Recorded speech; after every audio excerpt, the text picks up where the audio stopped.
Hello, welcome. Thanks for joining us on this edition of News 2. I'm Sandra Guman-Singh, topping our newscast 2 weeks after the historic Supreme Court ruling on same-sex marriage.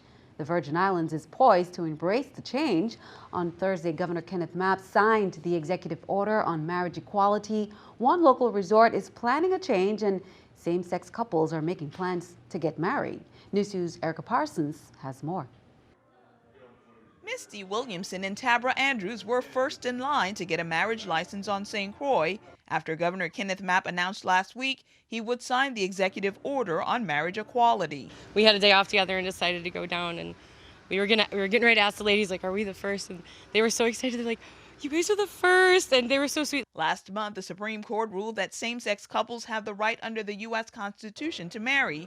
That ruling means gay marriage would be legal across the U.S. and its territories. The most important thing, I think, is just feeling like a first-class citizen. It's nice to know that, love wins, that everybody can just love everybody and get married if they choose to do so. Governor Kenneth Mapp signed the executive order Thursday. To be legal, the order needs the lieutenant governor's signature, but he's out of town. Senate President Neville James is next in line as acting lieutenant governor. James has been vocal about disagreeing with the Supreme Court's ruling, and his office confirmed that he would not be signing the order. I'm sorry that he's behaving like this. That's his choice, and the executive order will get signed.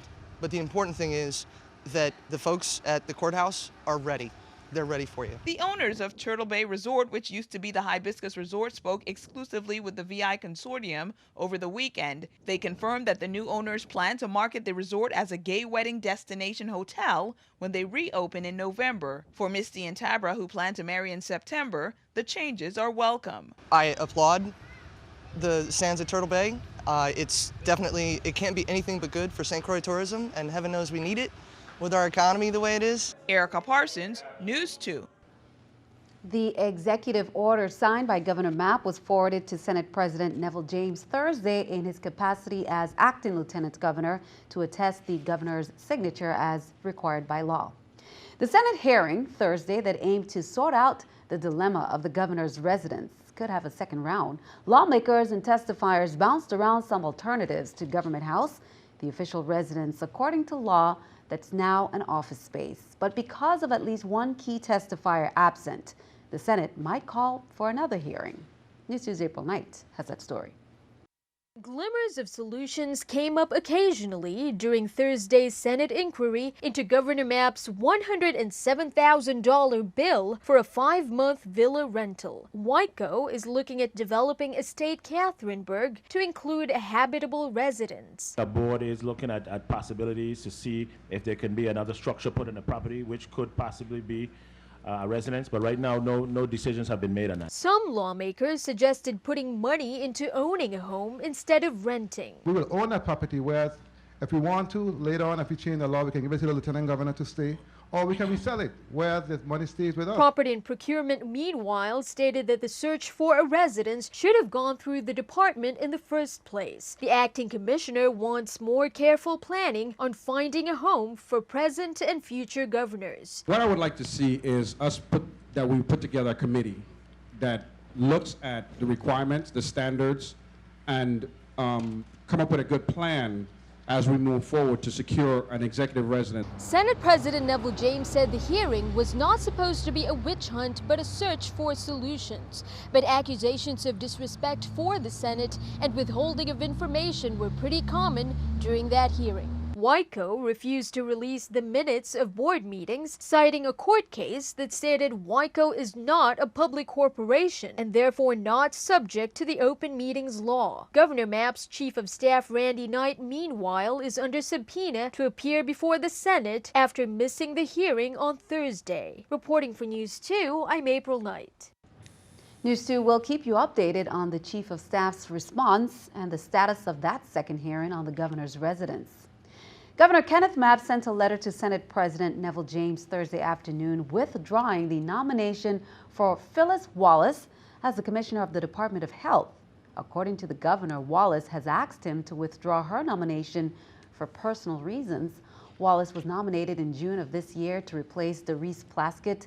The health commissioner designee has agreed to continue serving in an acting capacity until her successor is named, according to Government House. On Thursday night, Planning and Natural Resources officials hosted a town hall meeting to get the public's input on the rum fungus allegedly caused by production activities at the two local rum factories. DPNR officials made a commitment to residents then that they will address this issue. NEWS2's Erica Parsons has the story. St. Croix residents aired their concerns Thursday night about the problem of a black fungus covering everything west of the Golden Grove prison. This is a real environmental disaster. DPNR officials hosted the town hall to get the public's concerns and comments on record. We wanted to hear from the community as to exactly how they felt the rum fungus was affecting them. Senator Kenneth Gittens has been pushing for officials to address the problem of the fungus after complaints from his constituents. The community is pointing to the activities of Crucian Rum and Diageo distilleries as the possible culprit. One Williams Delight resident was concerned about other possible dangers if the fungus enters his cistern. I think so much of that more than 600. Let us know what we have to say. The community has an issue with the mold or what we're believing to be the mold on fruit trees. That seems to be a huge impact. And of course, their rooftops and cisterns. DPNR inspectors found rum fungus in several neighborhoods. A representative from Senator Kurt Violet's office told attendees the lawmaker is crafting a bill for a regenerative thermal oxidizer that would treat the exhaust air. One resident said getting that in place could take years. In the meantime, she said, some type of filter should be provided to homeowners. DPNR Commissioner Don Henry plans to take action against the two companies so they can make corrective measures. Within the next 3 weeks, DPNR will be issuing enforcement action. The purpose of it is to deal with the environmental impacts of the rum fungus. Erica Parsons, News 2. DPNR officials say the enforcement action against Diageo and Crucian Rum will require them to submit a plan of correction, which officials will review and approve. Turning our attention overseas, the Confederate flag is no longer flying at the State House. The first time in 54 years, some version of that banner hasn't been hoisted above the Capitol, and now the pole that held the flag is gone as well. Crews used a crane to remove the pole where the Confederate flag stood on the South Carolina State House grounds on Friday afternoon. The removal of the flag came after passionate debate in the Senate and State House, triggered by the shooting of 9 people in a Charleston church by a suspect who took pictures with the flag. Keeping our eye on the economy, here's the New York Stock Exchange with our stock market watch. As we can see, everything is up. The Dow 211, NASDAQ 75, S&P 500 25. Coming up on News 2, the Nana Baby home received some much-needed funds thanks to the King of the Wing fundraiser and some other helping hands. Details coming up.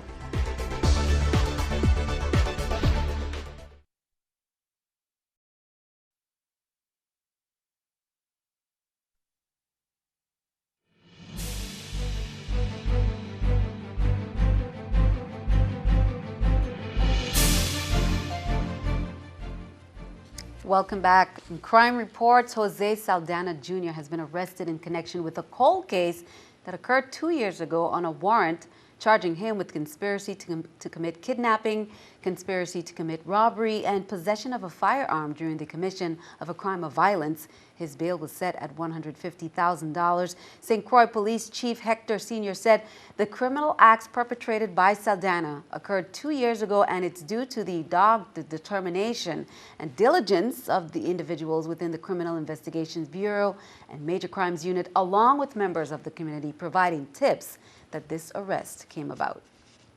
The 911 emergency call center received a report of a shooting at the Plaza Cafe located in Scion Farm Shopping Plaza. The shooting victim had been transported to the Louis Hospital by private vehicle before officers arrived.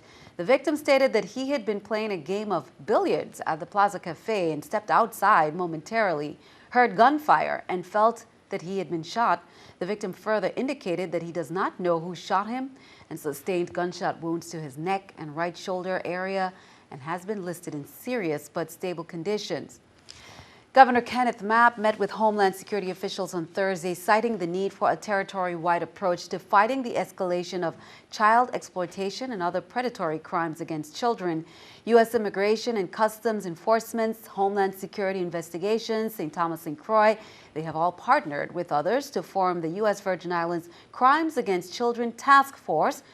Through the VICACTF, federal and local law enforcement agencies will pool their resources to jointly investigate all crimes committed against children. The VICACTF is composed of ICE, HSI, the lead agency, U.S. Attorney's Office, U.S. Marshals Service, VIPD, the Virgin Islands Department of Justice, Office of the Attorney General, U.S. Customs and Border Protection, Human Services, and the Family Resource Center. Officers received notification of an assault in Tutu high-rise from the 911 emergency call center. Officers arrived at the scene as the victim stated that his mother, Anna Hart, began to argue with him in reference to the front door being unlocked and dishes not having been washed. He said his mother then attempted to hit him with a curtain rod. She then grabbed a knife and pointed it at his chest, then stabbed him 3 times to his right hand, which required 2 sutures to close. Anna Hart was arrested and charged with third-degree assault with bail set at $25,000. Well, the VIPD is now focusing on a special initiative, curfew compliance. According to the VI Code, they say the recent upswing in criminal activities committed by minors in our community demands a proactive approach. There is a 10 p.m. curfew on the books for any child under the age of 16 years and unaccompanied by a legally responsible adult. Any child found in violation of this law shall be taken into custody and held until released to the responsible parent or guardian. The offending child may also be subjected to community service in excess of 100 hours or fine or both. Repeat offenders are subject to additional penalties. In other news, on Thursday, the St. Croix Hotel and Tourism Association and the St. Croix Chamber of Commerce awarded $20,000 in scholarship funds to 8 local students. In 2008, the Richard Patrick Henry Hospitality Scholarship that was formed to assist local young adults who are embarking on careers in hospitality. Here are this year's recipients. It included Paul Arnold III, Virginia State University, Nika Boyd, UVI, Rukia Emanuel, Pennsylvania State University, Neoshia Polian, UVI, Cathrelia Shabazz, UVI, Sarah Sukraj, UVI, Llewellyn Taylor, UVI, Emalia Turner, UVI, and those were the recipients. Winners received $2,500 each. The winners and or their parents, they all attended the Hotel and Tourism Association, the general membership meeting to receive their checks as well as mix and mingle with the local business community. Congratulations to the recipients. A local nonprofit serving disadvantaged young children on St. Thomas is getting some much needed help from a regular annual donor. Nana Baby Home staff were elated on Friday upon receiving the check worth tens of thousands of dollars. How much exactly did they get and what can they use it for? NEWS2's April Knight has more.